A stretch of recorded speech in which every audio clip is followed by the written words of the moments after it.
ଏଠିକା ତମ ଘରେ ଏମିତିଆ ରୋଷେଇ କରିଦେଲେ ଖାଆନ୍ତି? କଣ ଶିଖୁଥିଲୁ ଏତେ ଦିନ ପର୍ଯ୍ୟନ୍ତ? ମସଲା କରୁଛୁ ଯେ ମସଲା ସିଝିନି, ତେଲ ପୁଳାଏ ପକେଇଛୁ, ଏମିତିଆ ରୋଷେଇ କରନ୍ତି? ଛି ଛି ଛି ଛି। ବୋଉ ଆଜି ତରକାରୀ ମୁଁ କରିନି, ତମ ପୁଅ ପରା କରିଥିଲେ। ସିଏ କରିଥିଲା? ସିଏ କାହିଁ କରିଥିଲା?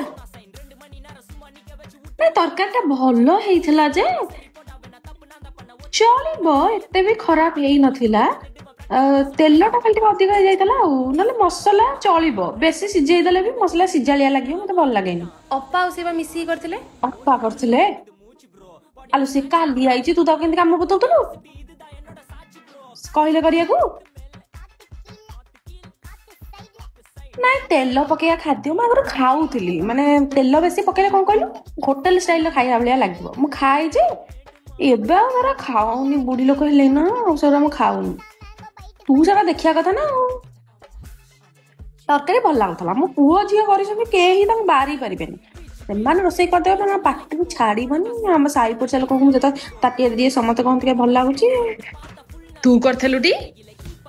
ମୁଁ ସେଇଆ କହୁଛି, ମୋ ପୁଅ ଝିଅ କୋଉ ଦିନଠୁ ଏତେ ଖରାପ ରୋଷେଇ କଲେଣି? ତ ମରଣ ହଉନି ଲୋ, ଏମିତିଆ ରୋଷେଇ କରି ମତେ ଖାଇବାକୁ ଦଉଛୁ? ଛି ଛି ଛି ଛି ଛି।